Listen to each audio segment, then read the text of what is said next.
El 15 de agosto de 1769, en la ciudad portuaria de Ajaccio, en la isla de Córcega, nació Napoleón Bonaparte bajo un cielo mediterráneo que apenas presagiaba su destino. Su nombre original, Napoleone di Buonaparte, reflejaba la ascendencia italiana de su familia, una nobleza corsa menor que remontaba sus raíces a la Toscana.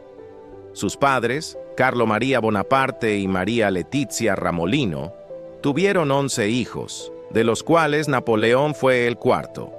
Apenas un año antes, en 1768, la República de Génova había cedido Córcega a Francia, un cambio que desató una feroz resistencia entre los corsos, liderados por Pasquale Paoli. Carlo, un abogado y funcionario menor, apoyó inicialmente esta lucha independentista, pero cuando Francia consolidó su dominio, optó por colaborar con los nuevos gobernantes, una decisión que aseguró privilegios para su familia. La infancia de Napoleón transcurrió entre las calles empedradas de Ajaccio y las historias de la lucha corsa. Letizia, una mujer severa y religiosa, gobernaba el hogar con mano firme, inculcando en su hijo disciplina y un carácter obstinado. Aunque noble, la familia vivía con recursos limitados.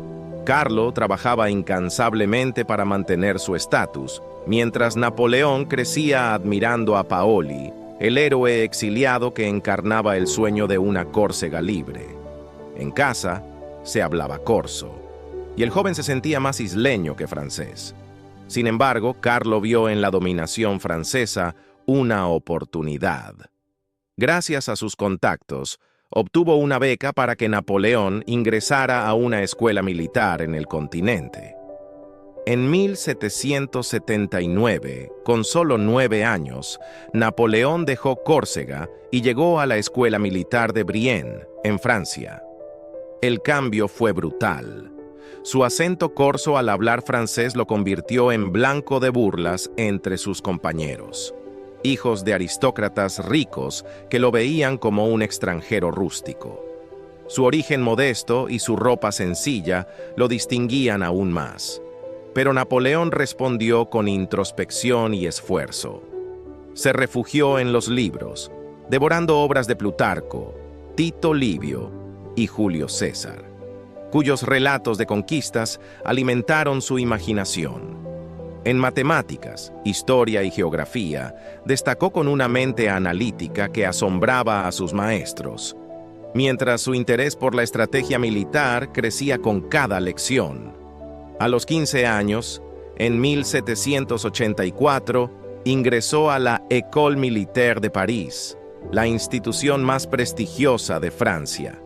Allí se especializó en artillería, un campo en auge gracias a los avances tecnológicos de la época.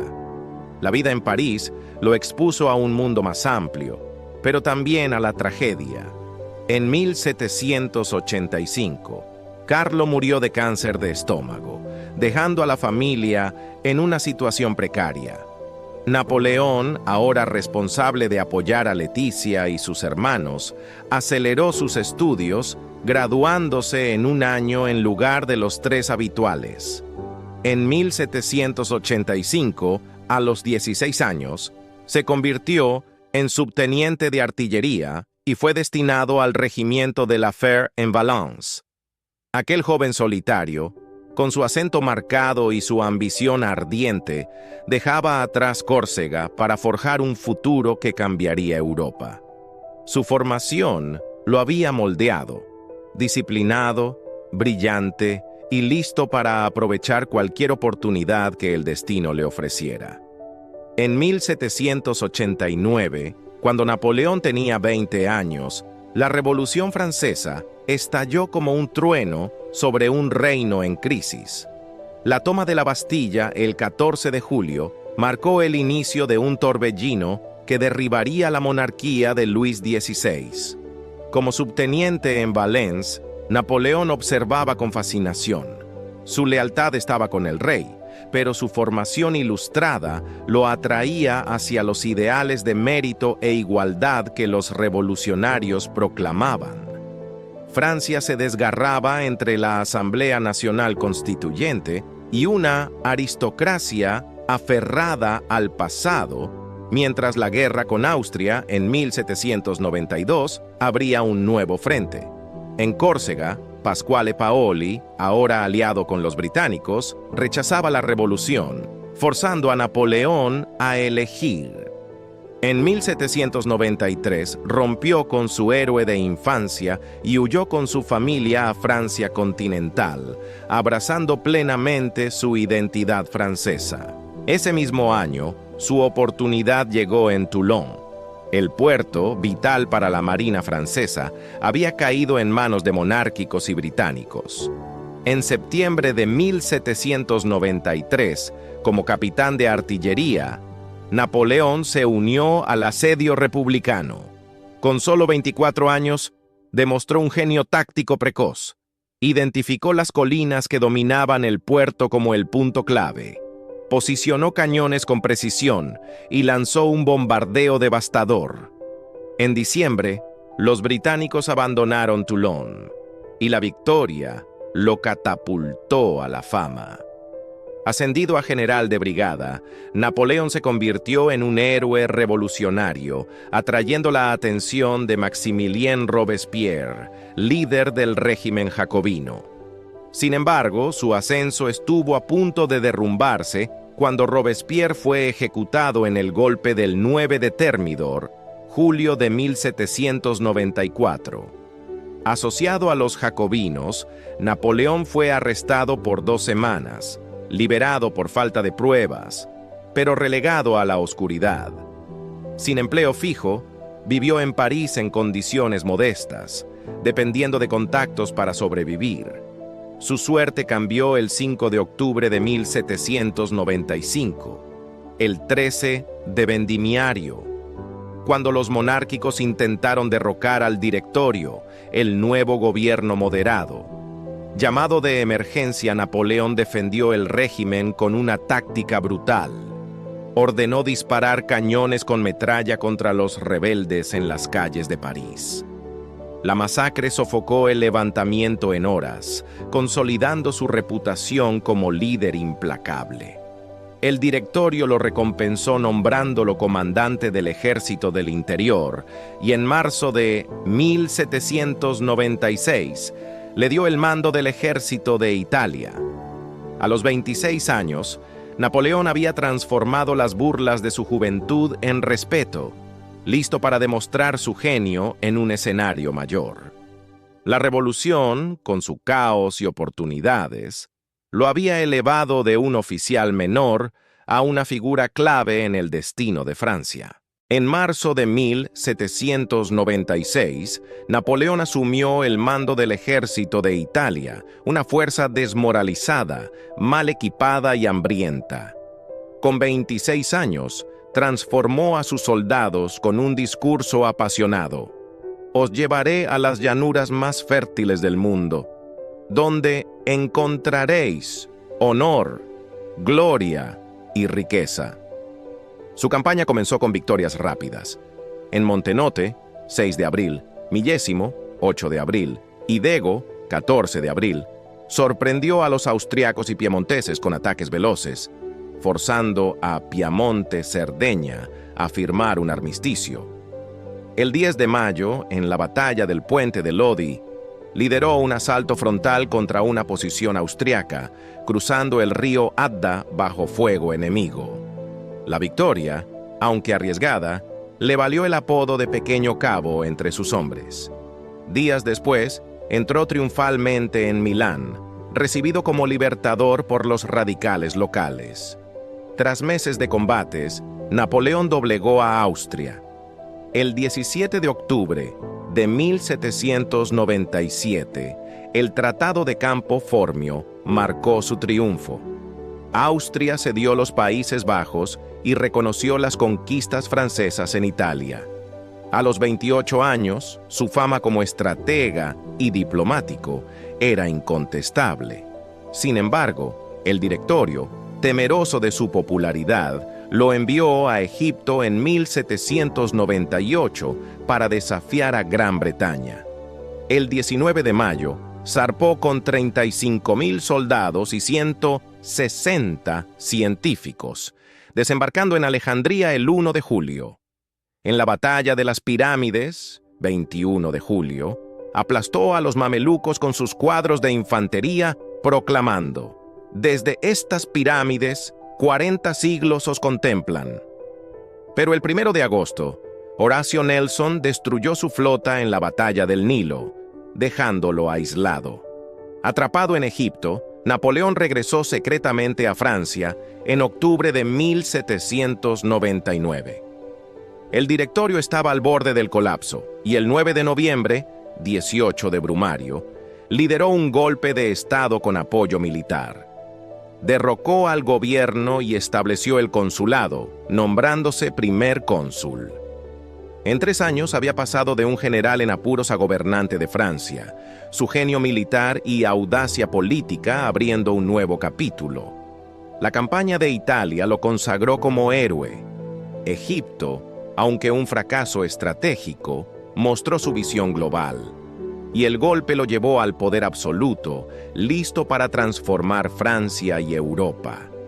El 9 de noviembre de 1799, Napoleón se convirtió en primer cónsul tras el golpe del 18 de Brumario, asumiendo el control de una Francia agotada por la revolución. A los 30 años, lanzó reformas que modernizaron el país, reorganizó la administración con prefectos designados por él, centralizando el poder. Creó el Banco de Francia en 1800 para estabilizar la economía y reformó los impuestos, reduciendo la corrupción. En 1801 firmó el concordato con el Papa Pío VII, reconciliando a la Iglesia con el Estado y pacificando a los católicos. En 1802 fundó los liceos, escuelas públicas para formar élites leales, y en 1804 promulgó el Código Civil Napoleónico, un legado jurídico que garantizaba igualdad ante la ley, propiedad privada y libertad religiosa. En el frente militar derrotó a la Segunda Coalición, Austria, Rusia, Gran Bretaña, asegurando la paz de Amiens en 1802, un breve respiro para Francia. Su popularidad creció tanto que un plebiscito en 1802 lo nombró cónsul vitalicio, dándole poder para elegir a su sucesor. Pero su ambición no se detuvo. El 2 de diciembre de 1804, en la Catedral de Notre Dame, se coronó emperador de los franceses. En un gesto histórico, tomó la corona de manos del Papa Pío VII y la colocó sobre su cabeza, declarando que su autoridad venía de sí mismo, no de la Iglesia. La ceremonia, fastuosa y llena de simbolismo, marcó el nacimiento del primer imperio francés.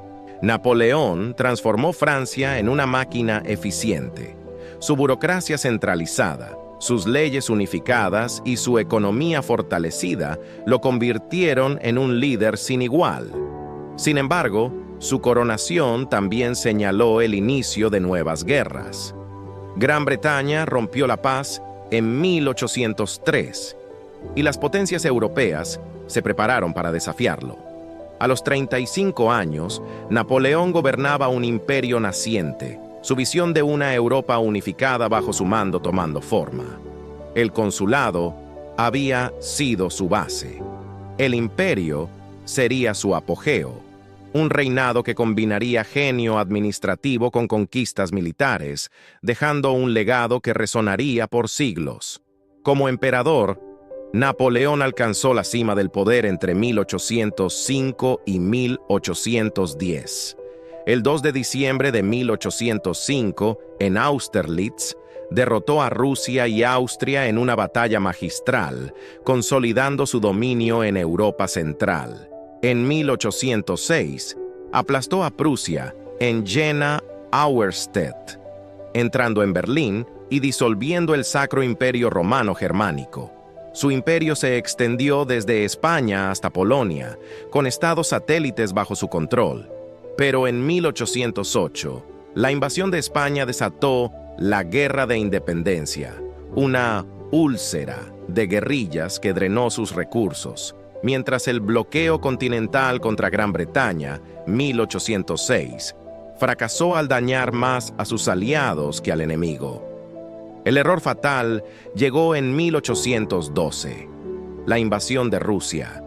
Con 600.000 soldados, marchó hacia Moscú para forzar al zar Alejandro I a cumplir el bloqueo. Los rusos quemaron sus tierras y evitaron batallas, dejando a Napoleón sin suministros.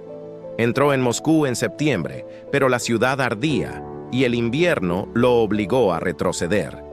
El frío, el hambre y los ataques rusos redujeron su ejército a 50.000 hombres.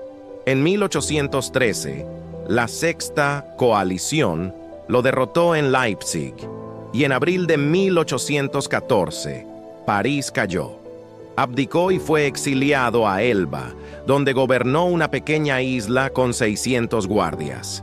El 26 de febrero de 1815, escapó de Elba y regresó a Francia.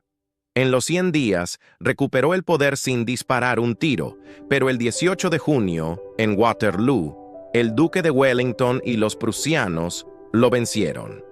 Abdicó nuevamente y se rindió a los británicos, quienes lo enviaron a Santa Elena. Allí, en una casa húmeda, dictó sus memorias, jugó ajedrez y paseó bajo vigilancia. Su salud empeoró por dolores estomacales, y el 5 de mayo de 1821 murió a los 51 años, posiblemente de cáncer o envenenamiento. Enterrado en Santa Elena, sus restos fueron trasladados a París en 1840, descansando hoy en Les Invalides. Su imperio cayó, pero su mito perdura como genio y tragedia.